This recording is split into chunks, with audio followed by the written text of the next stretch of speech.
We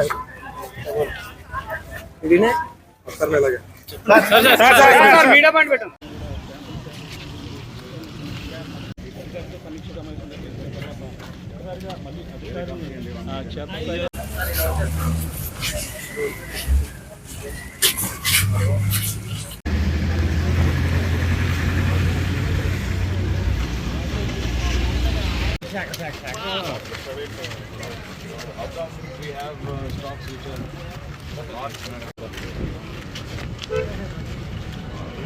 What I found is what the DP what officer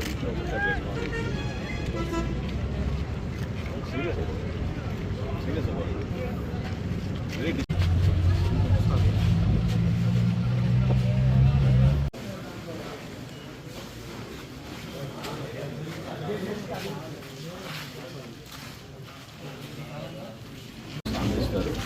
మీరు ఒకసారి review చేయండి. నేను అన్నది కూడా మీరు ఒకసారి జాగ్రత్త పరిశీలించండి. మీరు అటెండ్ వచ్చినా మనం సార్ కూర్చోండి. But we'll take action. Thank you. SSO మీరేనా?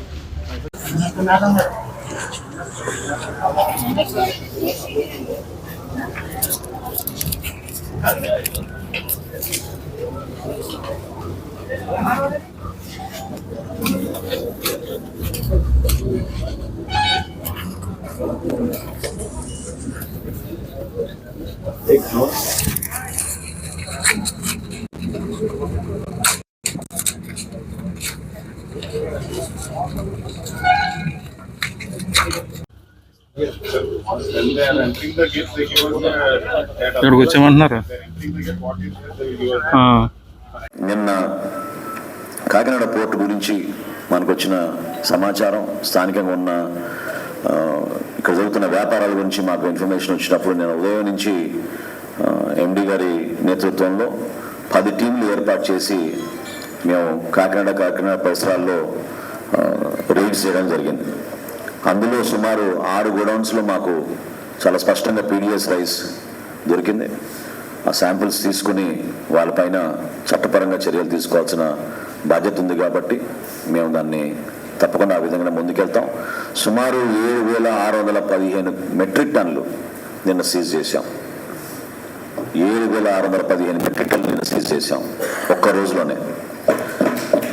ఈ రోజున మళ్ళీ ఉదయం నుంచి ప్రారంభించాం. ఒక 3 చోట్ల మాకు స్పష్టంగా ఆధారాలు దొరుకుతున్నాయి. సో ఈ సమావేశం తర్వాత మరొకసారి ఫీల్డ్ ఇన్స్పెక్షన్కి నేను వెళ్తున్నాను. అక్కడ కూడా ఈ విధంగా వాళ్ళు ఆకుతల్లో పాల్పడితే ఖచ్చితంగా వాళ్ళని ఆ మెటీరియల్ అంతా సీజ్ చేసేసి ఆ మిల్స్ క్లోజ్ చేసి వాళ్ళకి చట్టపరంగా మేము చర్యలు తీసుకుంటాం. ఎన్ని కోట్ల రూపాయలు ఈ విధంగా ప్రజాధనాన్ని సొంత లాభం కోసం, ఒక కుటుంబం కోసం ఉపయోగించుకున్నారో మీ అందరికీ బాగా తెలుసు. కాబట్టి ఆ మార్పు ప్రజలు కోరుకున్నారు. ఆ మార్పు మేము చేసి చూపిస్తాం. ఇందులో నిజాయితీగా ప్రతి ఒక్కరు పనిచేయాలి. అయితే నిన్న ఇవాళ కొన్ని అంశాలపైన నేను కలెక్టర్ గారితో, మా ఎండి గారితో కూడా నేను మాట్లాడి ఎన్ఫోర్స్మెంట్ మరింత బాగా జరగాలి. మన రెవెన్యూ అధికారులు ఖచ్చితంగా జేసీ లెవెల్లోనూ, ఆర్డీఓ లెవెల్లోనూ, మన తహసీల్దార్ లెవెల్లోనూ ఎప్పటికప్పుడు క్షేత్రస్థాయిలో ఏం జరుగుతుంది ఇక్కడ అనేది వాళ్ళు తెలుసుకుని వాళ్ళు స్వతహాగా వెళ్ళి వాస్తవాలు తెలుసుకుంటూ ఆ నాణ్యత, ఇటువంటి పొరపాట్లు జరుపుకోవాల్సిన బాధ్యత ఖచ్చితంగా ఉంది. కాకినాడ పోర్ట్ అంటేనే అందరు భయపడుతున్నారు ఈ రోజున. ఏ స్థాయికి వెళ్ళారంటే సొంత వెసల్ మెయింటైన్ చేసుకుంటున్నారు వాళ్ళు. అంటే ఎంత రైస్ ఇక్కడి నుంచి ఎక్స్పోర్ట్ అయిపోయిందో ఆఫ్రికా దేశాలకి మీకు అర్థం అవుతుంది. సొంత వెసల్ మెయింటైన్ చేసుకునే స్థాయికి వీళ్ళు ఎదిగారు. ఇతర దేశాల్లో వీళ్ళకి అకౌంట్స్ ఉన్నాయి. ఇతర రాష్ట్రాల నుంచి కూడా వీళ్ళు సరుకు తీసుకొస్తున్నారు. నేను నిన్న అన్నమాట కూడా వాస్తవం. అది ట్రక్ ఆపరేటర్లు ఎక్కడి నుంచి అక్కడ సరుకు ఏ విధంగా తీసుకొచ్చారో ఇతర జిల్లాల నుంచి వాళ్ళందరికీ బాగా తెలుసు. నిన్న స్థానిక పోలీస్ అధికారులు కూడా చెప్పాం. టోల్ గేట్ల దగ్గర సీసీటీవీ ఫుటేజ్ తీసుకుని ఈ గత 10 రోజుల నుంచి, అంటే నా పర్యటన ఉందని తెలుసుకుని 3-4 రోజుల నుంచి కూడా చాలా స్టాక్స్ లిఫ్ట్ చేసేసారు. సో వీళ్ళందరిపైన కూడా మేము ఆ సమాచారం తెప్పించుకొని తప్పకుండా మేము చర్యలు తీసుకుంటాం. ఎట్టి పరిస్థితుల్లో వదిలేదు లేదు. ఇది చాలా పెద్ద కార్టెల్ ఏర్పడ్డారు కాబట్టి మా డిపార్ట్మెంట్ ఒక్కటే సరిపోదు. కాబట్టి తప్పకుండా సమాచారం అంతా సేకరించి ఎవరైతే దీంట్లో పాల్గొన్నారో వాళ్ళ పేర్లు మీ అందరికీ నిన్న చెప్పాం. ఇవాళ కూడా నేను ఈ 2 ఇన్స్పెక్షన్లు పూర్తయిన తర్వాత మీకు పూర్తి స్థాయిలో వివరాలు ఇస్తాను. వీళ్ళందరిపైన కూడా క్రిమినల్ యాక్షన్ తీసుకుంటాం. అందులో ఏమాత్రం కూడా హెసిటేట్ చేసేది లేదు. కేవలం ఒక సివిల్ సప్లైస్ డిపార్ట్మెంటే దీంట్లో లీగల్ మెట్రాలజీతో పాటు మేము చేస్తున్న ఈ కార్యక్రమానికి అదనంగా రాబోయే రోజుల్లో సమగ్రమైన రిపోర్ట్ తయారు చేసుకుని సిఐడిని కూడా దీంట్లో ఇన్వాల్వ్ చేసి క్రిమినల్ ఇన్వెస్టిగేషన్ డిపార్ట్మెంట్ కూడా ఇన్వాల్వ్ చేసి రాష్ట్ర ప్రభుత్వం నుంచి తప్పకుండా దీనిపైన చర్యలు తీసుకుని బాధ్యులపైన ఎట్టి పరిస్థితుల్లో కూడా వాళ్ళని వదిలే విధంగా చర్యలు తీసుకుని వదలకుండా చర్యలు తీసుకుని మా వంతు మేము ప్రభుత్వం నుంచి తప్పకుండా దీనికి సహకారం అందిస్తాం. నిన్న దొరికిన ఈ పేర్లు చెప్పాల్సిన అవసరం ఉంది ఖచ్చితంగా.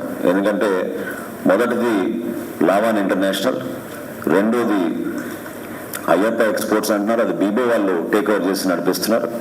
మూడోది విశ్వప్రియ ఎక్స్పోర్ట్స్, నాలుగోది సరళ ఫుడ్స్, ఐదోది సాటెక్స్ ఇండియా, ఇంకోటి ఈ విఎస్ రాజు గోడౌన్స్లో మాకు మన ఏపీ సివిల్ సప్లైస్ కార్పొరేషన్ సంబంధించిన ఆధారాలు అంటే ఈ స్టాక్కి సంబంధించిన స్లిప్స్ అన్నీ కూడా అక్కడ ఉన్నాయి. సరుకు లేదు కానీ అక్కడ గోడౌన్లో మాకు దొరికినాయి కాబట్టి టాలీ చేసి చూస్తే 2023-24 సంబంధించిన సరుకుగా దాన్ని నిర్ధారించాం. కాబట్టి వాళ్ళపైన కూడా కేసులు పెట్టి ముందుకెళ్తున్నాం. సో ఈ 6 అంశాలు 6 పేర్లు నేను మీకు వివరించాను. వీళ్ళపైన సీరియస్ యాక్షన్ ఉంటుంది, ఏమాత్రం కూడా తగ్గే ప్రసక్తి లేదు. కొంతమంది చాలా పెద్దవాళ్ళు మాకు అన్ని విధాలుగా సపోర్ట్ ఉందని అనుకుంటున్నారు. ఐఎమ్ సారీ, ఇన్ని రోజులు మీరు చేశారు, ఇప్పుడు మాత్రం జరగదు.